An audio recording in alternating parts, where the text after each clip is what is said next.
Oh, let's see. So people ask, why am I here? And I look at that every morning. Why am I here? Why am I here? It works. I'm here because I've suffered for over 30 years to get to this point in my career. I've been in the home entertainment business for over 30 years. Launched one of the first digital platforms back in 2004 when everybody said digital. Created an organization in the United States called the Digital EMA in 2007. And then I launched my own company in 2015, which is a digital distributor. So let me tell you a little bit about the organization that we founded. It's the Digital EMA. It was established through other committees to work and help all of filmmakers, distributors, and others understand the marketplace a little better. We published a glossary of industry terminology with an online repository for research. So we went through all those things of, I'm going to grant rights, but what does that right mean? We went through that with all of the studios, a lot of the platform retailers, and we came up with a guideline. We produced an annual event called the Digital Media Pipeline in New York City and Los Angeles. We also do salons around North America. And in this past year, we produced our first conference specifically focused on OTT. So the organization also helped develop common metadata standards related to retail and digital distribution, avails notifications, and QC nomenclature. We developed standard specifications for mezzanine files for digital audio video distribution, developed practices for closed captioning, which is mandated in the States for IP-delivered programming. So the riddle of this show, and every show, how do you monetize? Used to be, I got a Netflix deal, I got a Netflix deal, I got a Netflix deal. Now, sorry, hard work. Doesn't happen that way. So I always like to start with the basics. Even though it's digital, do you know what that actually means? Do you know what rights you actually have to grant? So the rights. IVOD or TVOD, Internet Video on Demand or Transactional Video on Demand. There may be other variations, but a rental.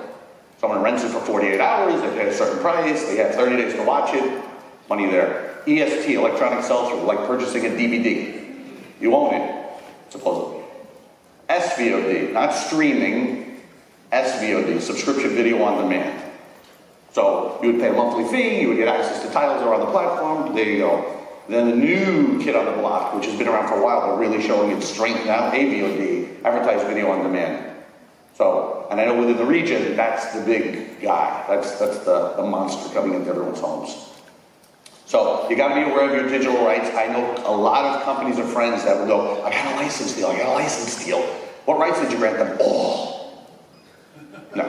No, you don't. You look and see what rights do they actually need, and can you monetize it somewhere else as well. So, always be aware of that. Most important thing is your assets. That's the rights. So also here's a link to, if you want to go and look, but a glossary of terms so you better understand what you may or may not be. So go www.digitalema.org and it's up there, and take a look at that. And we try to update it as often as possible because this changes every 15, 20 minutes. So metadata, all the basics, you need to understand metadata. Without metadata, you're not getting online. Doesn't matter. I have this great film. Well, yeah, what is it about? I don't have any information. Okay, great. So, length, release history, country of origin, related content, director, tags, what's relevant, why would anyone stumble upon it online? Do you have ID set up for it? What languages do you have? What's the proper title? Summary, synopsis, 400 characters at least, cast, genre, rating based upon each territory. Is it rated? Can you go certain places? So, and now, I should have had a curtain, and now, how do you actually get it into the marketplace? The options are a sales agent. Sales agents are wonderful. Find a sales agency that may give you an advance. Spectacular if you get an advance. And if that advance covers everything and then some, even better. But if it's a small advance, now what are you going to do? You know what questions to ask them? Where are they looking to place their program? How is the phone going to be marketed? What timeline are you looking to recoup that advance? What territories are they acquiring with that advance? Are you pitching to Netflix, Hook, View, other platforms? Will this be on iTunes or Apple TV? Amazon, Google Play, Microsoft, other transactional partners, those are very relevant to know. It's not just, I got an advance, great. How are they going to do things for you and make you money back? An aggregator, different from a distributor. An aggregator may go to selected platforms if you may have relationships with others. So, same thing. Who covers the encoding? Nothing's free in this world. You've got to encode and deliver, and each platform requires a different specification to be delivered. What percentage of monies are they taking from the monies earned? What platforms do they distribute to? What markets are these platforms in? What happens with the SVOD and AVOD rights? Does everybody know what SVOD and AVOD is? All right. Can you have access to the files after they've been created for future deals? What territories are they able to aggregate to for you? What requirements are needed from you as well? And then again, are they pitching Netflix, View, Hook, others? A distributor. So a distributor, same thing. Who's covering the encoding costs? Sometimes you get an advance from them, sometimes you don't. It all depends. What percentage of money is earned are they taking? What platforms do they distribute to? Who markets to the platforms? Meaning, not so much who actually speaks to the platforms directly to possibly get placement.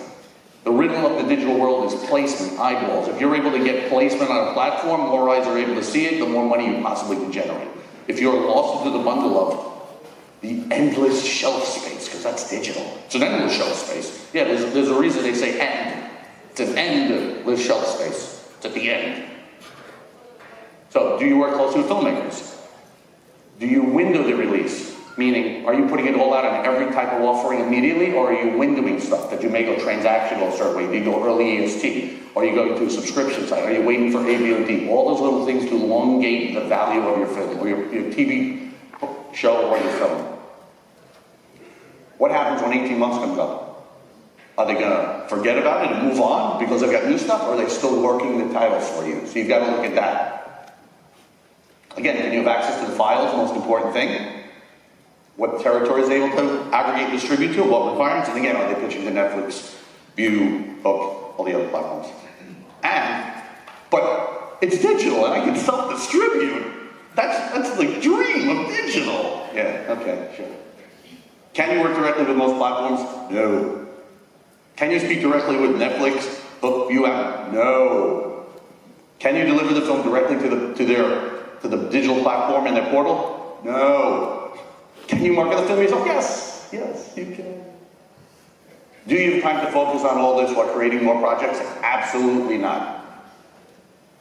So, the riddles of how to distribute.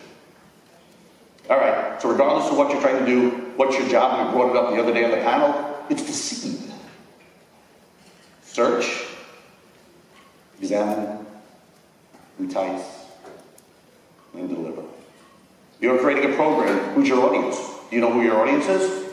Are you examining how that audience actually finds the content? Then are you creating things to tease them into actually being aware of what's going on? And then do you have the assets to properly deliver what you need?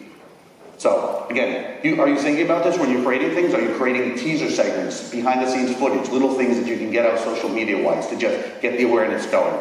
Have you thought about the artwork? We talk about theatrical or TV. The digital box artwork is the most important aspect of anything digitally. You have an absolute millisecond to grab someone's attention.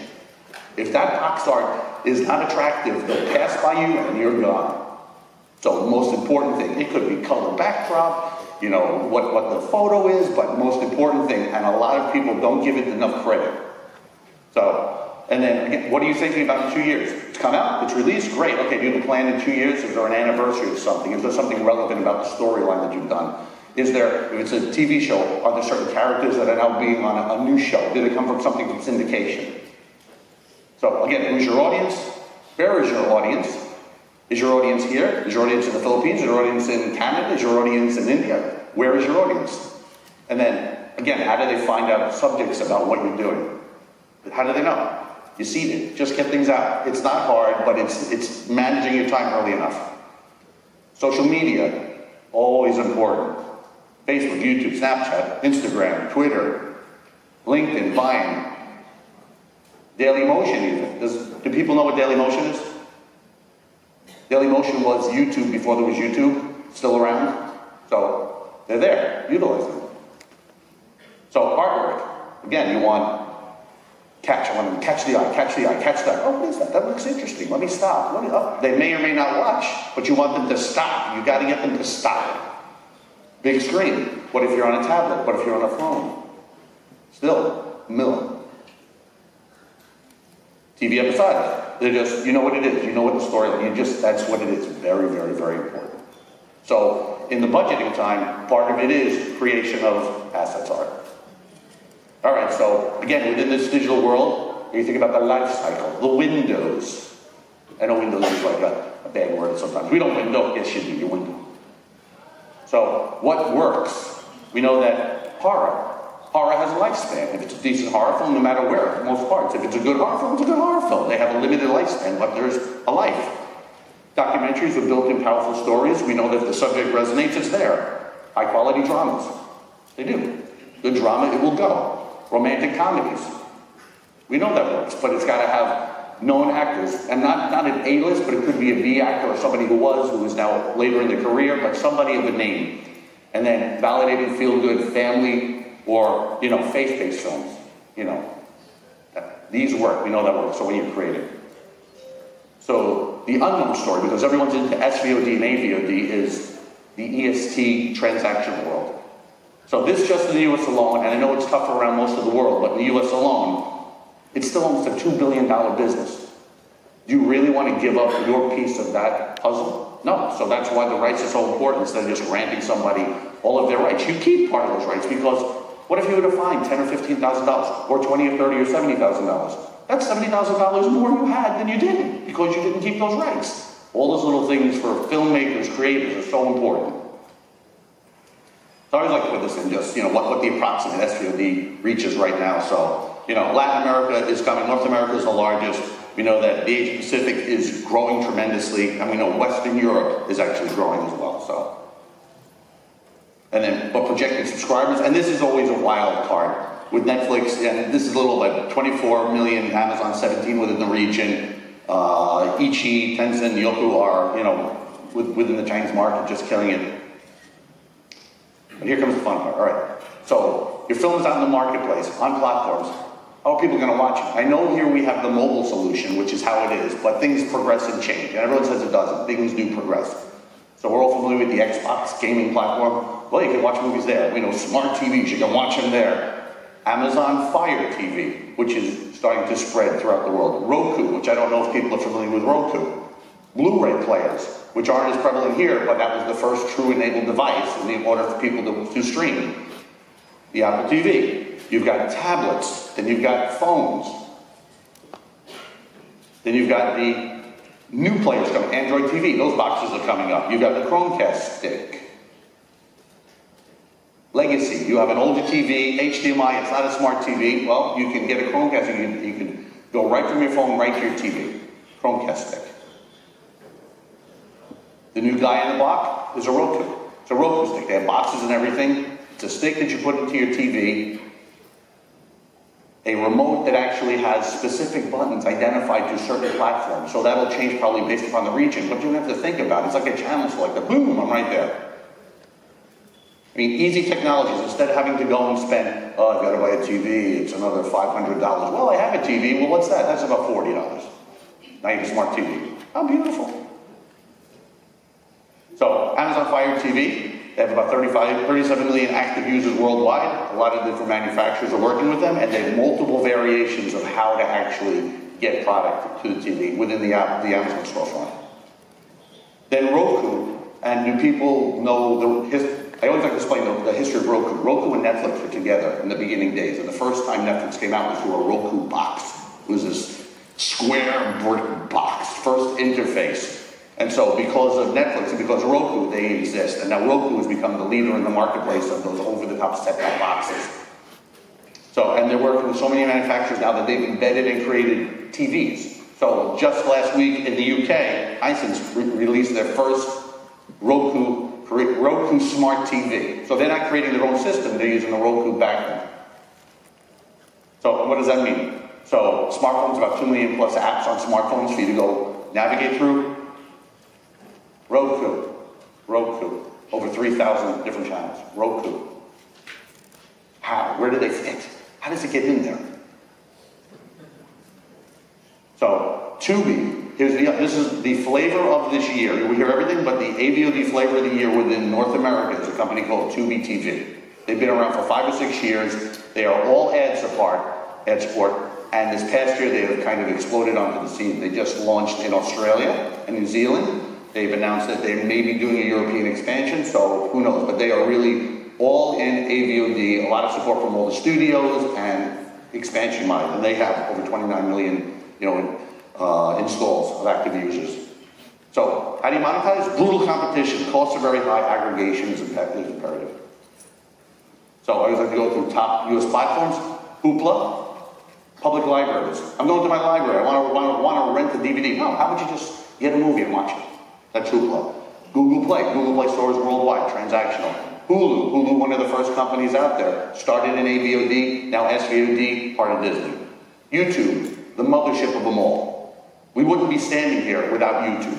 YouTube created the reality of, I can watch a video on my computer? YouTube. Apple TV, reinventing themselves. So they're on the move.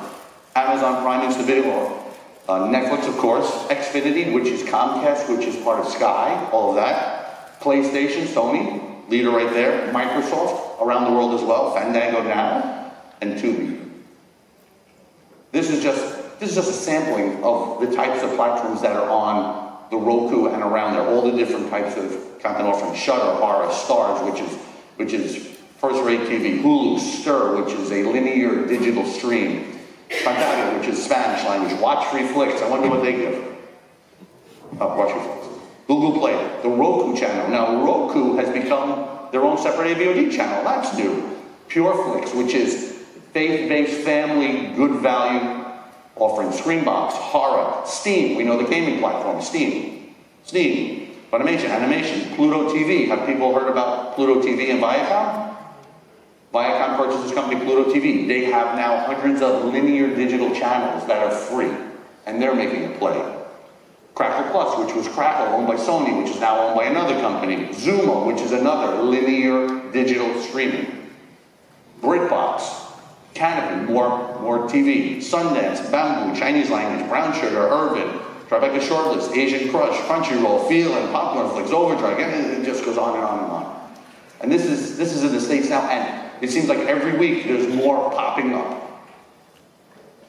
So, what has the Netflix world expansion meant? So I don't know if anybody's ever heard of this company. You heard of Blockbuster? So when Blockbuster first came into the States back in the 80s, and I worked with them, all the mom and pop stores were like, they're going to put us out of business, they're crazy, oh my gosh. Well, they did. They put all the mom and pop stores out of business because they made it a real business. And so what happened? Everyone thought the business was going away. Well, it didn't go away. In the States, you had West Coast Video come on, hundreds of stores. A company called Family Video, 1,000 stores. A company called Movie Gallery, 1,000 stores. A company called Hollywood Video. So all of a sudden, Blockbuster making it more legitimate, the whole region expanded and business grew from there. So that's why I say, what happened with this? So 2 years ago, when I would go and do presentations, this was the platforms within this marketplace. I go, hey, there's film on and iFlix and QuickFlix, and the region's really growing. Okay, that's 2 years ago.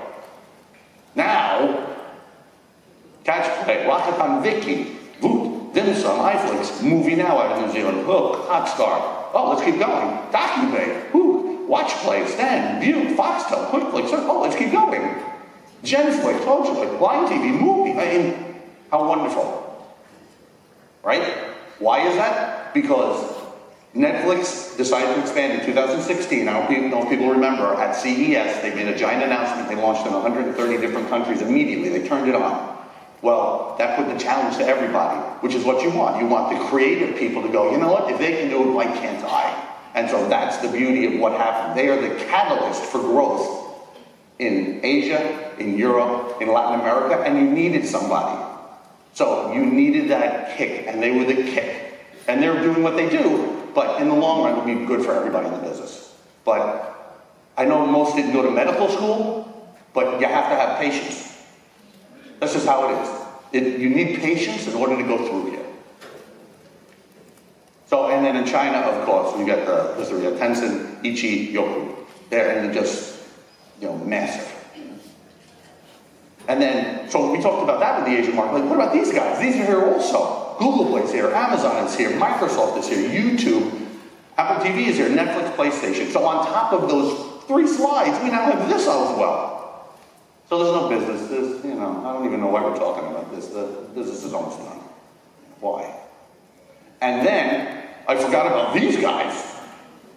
Disney Plus, HBO Max coming, Pluto, who's still expanding, Peacock, NBC, Sky Comcast, Apple TV Plus, Facebook Watch. Oh, sheesh, I don't know what to do anymore. So the opportunities are completely endless here. There is so much potential in this space. Patience, understand what you're doing. And I'm running through this quickly because of the time, but I like to talk out things that might be on your mind. There's different opportunities. For example, in 2005, when I was running a different company, I found a music deal in the marketplace, and I said, oh, music, I wonder if they'd be interested in video. And I reached out to a legal team, found the CEO, and said, hi, I have video. Would you be interested in doing something like this? And it was public libraries, and my company laughed at me. They laughed at me, because there was no business there. And we made a deal, and the first check that came a year and a half later, they said, oh, we love libraries. And I said, yeah, okay, whatever.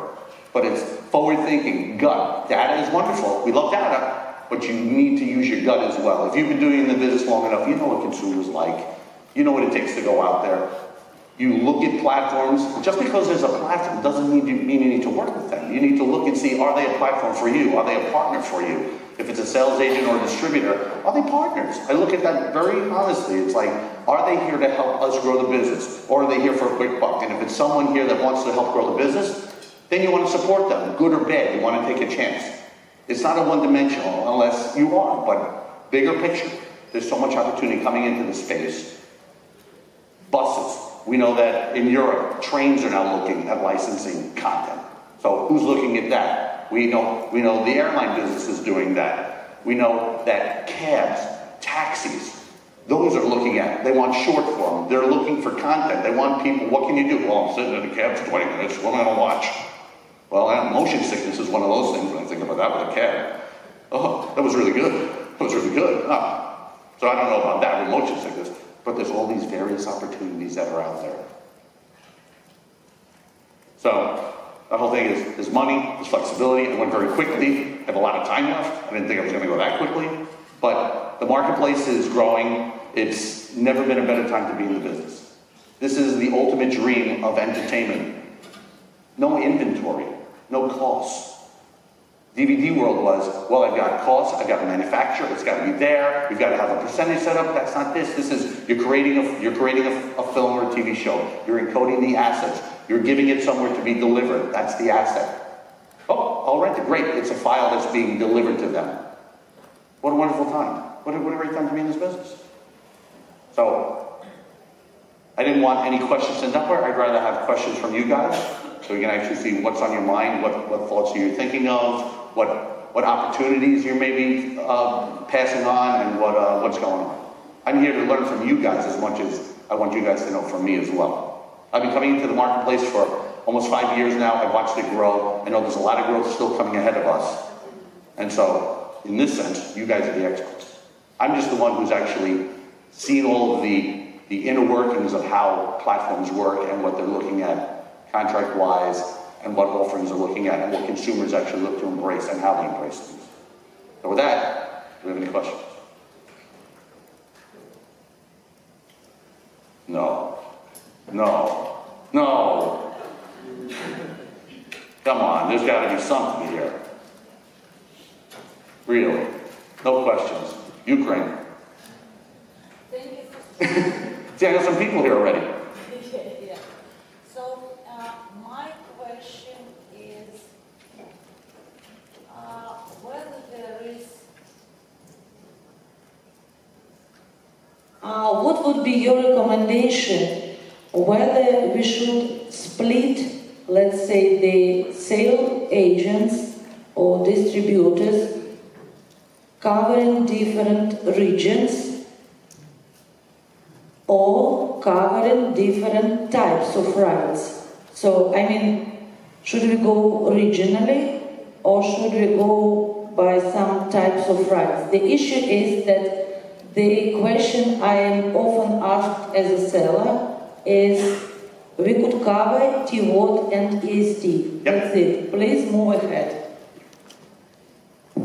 So it all depends on, do the sales agents have relationships with platforms? Now, TV sales are different. I'm not discussing TV sales. I'm not talking about theatrical. I'm talking about digitally. Do the sales agents have direct relationships with these platforms? And if they do, what regions do they have those relationships with? And that'll determine where you want to go. So if Amazon is out there and they have a deal with Amazon, but it's a UK deal and they can go to Europe, well, then you've got to look at other opportunities to go out there. So, and there are a lot of distributor aggregators that do have world deals out there in the spaces, and that's who you look at there.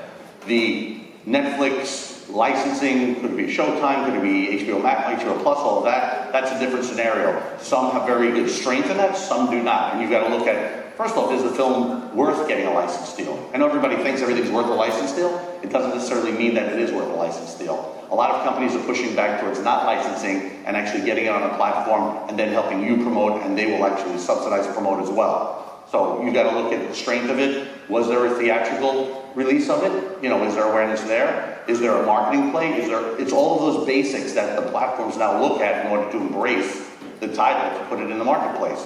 So I would probably look at one to start, go through the questions of what can they bring to the table for you, and if it satisfies what you're trying to do, that's great. But you also may want to limit the term of the deal if you can, if there's no advance. You know, and then again, look at that 18 months, 2 years, because if it's a good film, it's a good film. I mean, I as a company, I look at long tail. We didn't go through that. So do you know what long tail is? I pick up films that are from the 2000s or the 1990s or the 1980s or the 1970s, and TV shows from the 60s and the 50s, because it's a built-in audience. I know the audience is out there. Yeah, they're a little older, but now because of the devices that make it ease of use for them to get online, they're more likely to enjoy it. So it's not a new release per se, but in their eyes it is a new release because it's revented. So there's a value for everything. So if you're a filmmaker, for example, and you have a new film coming out or you have a new TV show, what about your history? What are those, where are you doing those rights? And a lot of producers don't think of that. You know what, I've made 3 of the shows in the past, who's got those rights? Well, they're just sitting there. Well, there's a value there in this space. A lot of the platforms now are looking at new releases, but are they also looking to fill the back catalog with older, well-recognizable films? For example, there's festival, there's the marketplace, you have those festival darlings. Where are those films? You have great TV shows from around the world that people grew up on. Where are those? A lot of them are up, a lot of them aren't. Are they owned by the networks themselves? Or are they owned by individual producers? And that's how you have to look at that. Are you an individual producer? Did you do something with it? That's money for you to help you keep your career moving forward. It's the little basics that should be obvious that aren't, because everyone's moving forward all the time. It's like, you've got to go back and look at, you know, I have assets already. I've created it. It's there. An asset is worth something. And then you come back to, well, do I have to redo the artwork? Great, you spend a little money on the artwork. Is there something relevant about some of the characters, the actors that are in there? Well, that's relevant again. So everything that's old can be new. As I say, digital, this is the ultimate dream of Hollywood. It's the greatest time in this business. You can go, if it's a good title, you're not regionally blocked anymore. A good title can translate anywhere in the world. I can have a Korean title that does well in multiple countries around the world. Whereas before, you were kind of limited to where you were, unless you got a broadcast deal. Well, no. Now I can actually get it onto one of the platforms. I can go back to one of the platforms. I go to one of these guys, and I can be in countries all around the world at a very minimal cost. So you're not spending a lot of money, and you're able to get your works out around the world. How amazing is that? I say to everybody, if you're in this room and you don't appreciate the fact that you're in this business, and you wake up every morning saying, oh my gosh, I'm in this business. Can you believe it? And you're not thankful every morning for doing this, and you're going to try and make it work any way you want, you shouldn't be in this business. No matter what. Be blessed to be doing this and have this opportunity this time in our careers, and that you've made it this far. Because you've had the golden days of VHS, then DVD was a golden age. Blu-ray really was kind of non-existent in many parts of the world, and now digital is here and getting stronger by the second, as you see. If you have something good, you can reach that audience you've always wanted. And you're in control. You're the marketer, you're the creator, you're the designer, And then you need someone, which is an aggregator, a sales agent, a distributor, to help you fulfill that wish. So that hopefully I answered that, but I'll ramble on forever. Ladies? No, ladies. Hey, Laura, thank you. All right, very nice. Thank you, that was a lot of information. Thank you so much. I should have put more up. So 2 quick questions. What's your prospect on Quibi? Because you mentioned short. I was trying to avoid that. And then... should I give you a short answer? A longer answer is better. No, but Quibi. Quibi, yeah. Short. Should I give you the short answer? Sure. The short form. That's what I mean. Okay. Thank you very much. No, quick. I'll be quiet now for you. Yes. And then the second question would be like, how to leverage YouTube? Like, it's a different. I see it as a different platform. Like, apart from like Netflix and other platforms you've mentioned. So, what's your best strategy? What's your tips and recommendations? There are companies that, like Maker was and some others, that literally had a great business on YouTube, but it's a constant. You're constantly feeding that animal. It's a beast. You're constantly feeding it. For me, I use it really as a promotional type aspect. I put trailers of all my programs up there. I put every episodic TV show that I control, I put up a first episode from each season. Because I want people. That's my merchandising. I want it tagged, which means I'm identifying where it's available in the marketplace for people to either buy or rent. And I want them to enjoy it. And I look at the social interaction from everybody. And none of my producers fight me on it, because ultimately you want someone to enjoy that show. So it's a great platform. But financially wise, it has changed over the past 10 years. And I've worked with YouTube since 2007. It has completely changed and become, you really need someone dedicated constantly to maximize the effort on YouTube. And that's a whole different team. And so personally, I just use it as a promotional aspect. And I see the results when we do something, because the programs that are really picked up and looked at mostly on there, that I see those views, I see it actually affect itself in the results of being digitally available. I see it happen. And then Quibi. So Quibi is, Jeffrey Katzenberg is actually coming out with a short form initiative, and they've been working on it for a few years. And so they're spending hundreds of thousands, if not millions, on episodes for short form. And he believes that that will become the place for short form video. Who knows? I mean, I hope, because I know there are a lot of short film makers, and there's really not much opportunity in the space for short films. That's a problem. There are a few platforms, YouTube of course, and that's awareness. Vimeo, public libraries will offer that, Amazon will offer that. There are places around that offer short form, but there's not much. The problem with short films is there's not enough meat to get views time-wise in the subscription model, and you can't put enough ads in there, so by the time someone watches it, you get 1 or 2 ads, there's no money. You can get the number of minutes viewed and everything, which is great, but there's not real sustainable money in there. And that's where episodic TV, if you're 20 minutes or 45 minutes or whatever, it's really not episode by episode, but the bulk of the titles really can do extremely well in this space. Because yeah, you have the binge scenario, but the repeatability, and it's comfortable, and that is your mobile. So if you have a TV show, a lot of times people will be sitting at a bus stop or going somewhere, and they can have an episode there. So it's a beautiful synchronicity for that as well. So Quibi, we will see. Coming, I'm waiting for the official launch. And so that's one that no one knows about. And then there are like 5 or 6 other ones that are going to be very relevant that I know are coming, but they haven't really announced yet. The one thing you need to look at with anyone you work with is, are they looking under rocks to distribute for you? Because going to Apple TV and Amazon, those are great, they're all great, but once that lifespan is expended, you need to find other ways to maximize revenue, and those are new things. People are looking for content anywhere. They're always, it's like, and you don't even realize it. Who knew, again, with libraries, that people are going to go there? And now you have colleges and universities, because there are students, and they go, you know what, that's a great film, or this is an influential film, and now they're renting, and you're getting compensated from that. All of these little things came within the past 10 years, and so there's other opportunities coming into the marketplace. This is more of a high-level view of here are the real players in the marketplace today, but I bet you within 2 or 3 years, just in this region, there are going to be some little gems that are under there that you don't realize. And it's like, where'd that guy come from? Well, it was an entrepreneur that was so smart, and he saw a need, and you just got in there.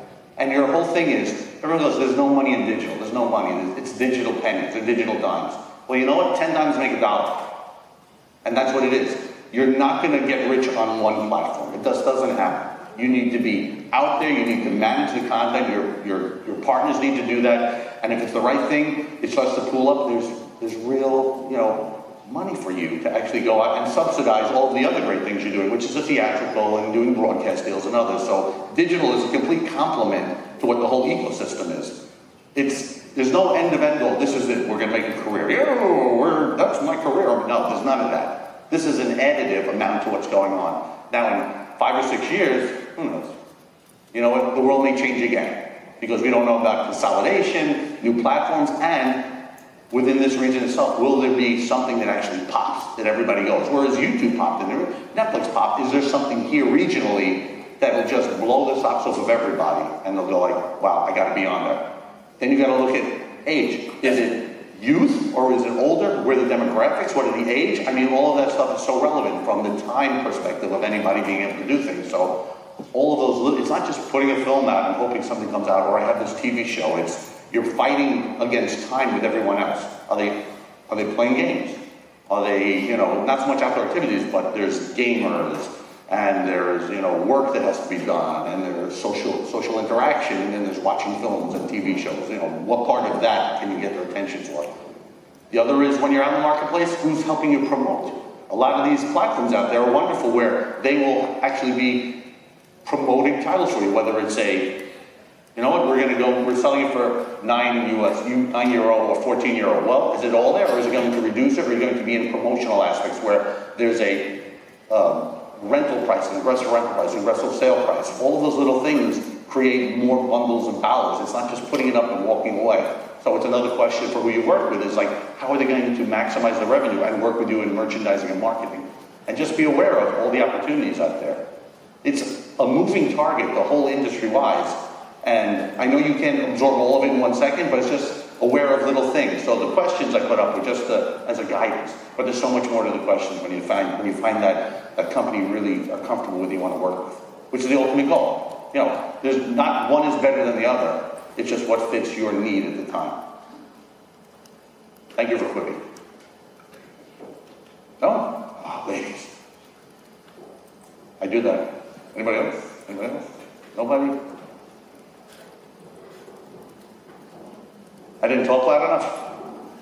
Hey, I have a question. Where are we? Right here. Oh, hey! Hey. Hello. So I'm a producer, and you know that in the streaming platforms like Netflix, they used to pay so much money for acquisition, but now it's moving on to the commissioning the original products. Yes. So from the producer's point of view, we are all thinking about making our project and then selling it through the distributor sales agent used to. But now we are changing from the very pre-production process, and I'm wondering how this change is affecting the distributor's point of view, and when you really, because there's a lot more money in the original commissioning, even if you are copyrighted or taken over by the global platform, but still it's very tempting, and it's like selling to all the individual platforms is such a hard work. It's hard. Yeah, but at the end you may be making the same amount of money, but it's going to take 2-3 years. So that's the kind of thing that I'm dealing in all the time, and I'm wondering how does it affect your work? No, so I had a film that we worked with Netflix, and I love the Netflix guys for what they did over there. I love working with them, and they're great. And so we worked with them, and Netflix made us an offer for certain regions, and the producers, to their credit and me, we wanted to do the deal. So without a question, we wanted to work with Netflix. But we weren't comfortable granting all of the territories they wanted, and so we negotiated the proper value for it in the regions we wanted, because they wanted to explore other territories, and by holding those rights and going to those territories, we more than doubled the amount of money we would have made. And they were my first test, and they were so like, you know what, we want to see. They worked with Netflix, which was great for their resume. It was wonderful for them, but it helped enhance the value. It was wonderful, and we went to multiple markets, and I saw, and it wasn't because it was on Netflix. We actually we went out traditional transactional-wise and EST. So how I look at things is, you've got to look at merchandising and marketing stuff. So there's a reason why transactional is still very viable. Because when you go out transactionally to rent or to own, it's awareness. Whether you're making money on it or not, There's awareness of people going by and seeing it, and there's more value to that than a lot of companies give it credit for. So if you put something out and you're like, well, you know, that looks actually interesting, but I really don't want to pay that money to rent it. Well, now there's an impression. And a lot of companies don't think about that. So it's very important. So we did the exact same thing with the film when we went out transactionally. It went live on Netflix. And then we actually still let it window with Netflix, even though we contractually didn't need to. We still, because of my relationship, we let them have that window. And then we went out to markets they were not in on SVOD. And we just saw the numbers so impressive to help us. And the guys were very happy. So they pretty much maximized their revenue. But it wasn't just take this and move on. It was, you know, we have to work. That's what it all is. It's not, there's no one-stop shop. It's hard to say, but there isn't a one-stop shop. There's like, I made it here and we're done. No. There's get the right deal, keep the rights that you really need to, and then work with somebody that knows how to position it properly for at least 18 months. That's how I look at everything. At least 18 months. If it's not going to work in 18 months, it's really not going to work. It's just not. So, but if it's not working in 2, 3, or 4 months, it's still not done. I've seen movies rise from the dead 6, 8, 12 months later, where all of a sudden something happened and there was real money coming in for it because you just kept, you know, seeding a little bit, doing some things. You don't move away from it if you're a believer and you acquired it for a certain reason. So that goes back to the relationship with the sales agent or the distributor. You know, are they doing it just to do it, or are they doing it? An aggregator, for instance, is more of it's a pass-through. You need to get on certain platforms and you're going to use their service to go on. They take a fee, and that's fine. And I'm glad we have aggregators. But the distributor or sales agent, if they believe in it, then they should be working it for quite a while. And not just positioning it in different ways, but working it. Because there's value. It's value to them and value to you. And then a better calling card for you in the future. Going, well, what'd you do? Oh, I had this film, or I had this show. And they, wow, I remember that. That was you. Oh my gosh, that was great. I would say, this is your baby. This is your baby. You can't let your baby go anywhere. You got to take care of your baby and nurture it. Too much, not enough? Can I ask another question? Anything. Yeah. Please. Yeah. I'm working in Netflix, but I haven't worked with any other platform right now. And I'm always wondering whether is there basic difference when you do it like other platforms like Amazon and other things that you mentioned compared to Netflix, that pros and cons, or is there certain type of genres or things that you go to different platforms? No, it's not so much. Well, no, that's where I went through all those different OTT platforms. That's where the different genres have strength because they specialize in certain things. So like that watch free flicks. Yeah, they'll take a lot, but action, horror, extremely well for them, and action especially. Pure flicks, family good values. You know, I know that traditionally in this world, romantic comedies do very well. Very, very well. It's comfortable. You know, it's ease. It's like, you know, the digital, it should be ease of use and easy to access, and it's good and easy to go. You've got your horror specific. On a Netflix or others, they have their specifics that they look for. We know that, you know, and Amazon. Amazon on their Amazon Video Direct is literally, they're looking to really carry as much as they can of the good product, but it doesn't mean it's going to work. We know that. We know that not everything works, that certain things do. We know that classic TV, in the TV world, it's a great time for television. It's just an amazing time for TV because that audience is there and they're hungry. And if it's a good show, they want to watch, they want to watch, they want to watch that. And all of a sudden, when something starts to really pop, it starts to have a trickle-down effect to all other companies. It's not just, well, you know, it did great for a week. No, it sustains itself for a while. So if you can find platforms like that, that's wonderful. On newer TV shows, if it's the right show and it's got some exposure, there's real money in the selling of it. AST, when they sell episodes and full packages of the season, there's still very good money there. And that could be before a SVOD deal as well. So again, you're dipping into all of that. You're not just going one-dimensional. There's ways to also work with possibly a broadcaster and you give them go-along rights. And I always say go-along because say you do a deal with a broadcaster and they have an SVOD platform, but that's not really their business. They have it. Well, you do not want to grant them the exclusive SVOD rights. You want to give them a go-along right so that they are airing it, you're getting paid for it, but they can also air it on their channel. But it doesn't preclude you from exploiting it in other places. Depending on your relationship, and I'm different. I literally, if I have a very good relationship, regardless, I want to give them some type of window.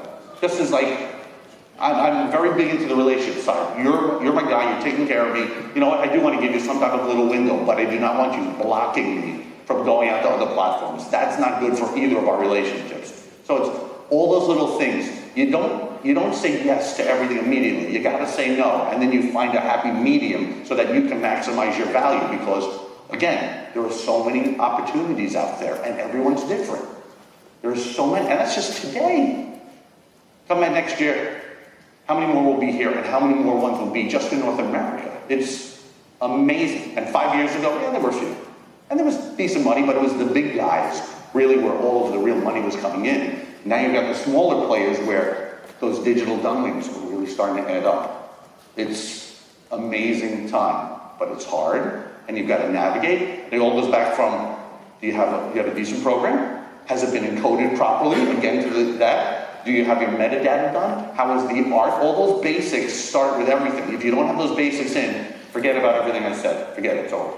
Because if it's encoded and sitting, whether it's in an encoding house or, or the publishing house that you're working with, if they don't have the assets ready to go in a specific format, which we have all standardized, then you can't move quickly to get a deal, which means you may miss that window. And there are windows of opportunities in this space. So right now, it's winter, it's the holidays, everything's changing. People are buying things. So you have this end of November through March, April, where it is the busiest time of the year. It really is the busiest time. If you don't have your act together and having everything in place now, you just lost a tremendous amount of opportunity for the next 4 months. And so everyone's scrambling. So, in the retail days, I've got to get everything set. The holidays are coming. It's the exact same thing here. You've got to be positioned to have it ready because what's going on now? Hey, Merry Christmas, Happy Holidays. I just bought a new Roku stick. Oh my gosh, I just bought a brand new TV. What is that got? Let's see what's on. If your content's not there, sorry. And that's all of these, and so all of these platforms now may be first discovered this year. So if it's the right platform and you're comfortable with them, now you're new. I mean, it's just opportunity after opportunity after opportunity. If anybody comes and says there's a negative about this, there's no negative about this business. There's opportunity, and there's just being smart about how you actually distribute in the marketplace. And that's what it is. And find the right company that gets it and knows how to work with you and you're comfortable with. It all comes down to that, all relationships. Unless you don't. Maybe you don't want it. Maybe you don't like it. Maybe you just don't care.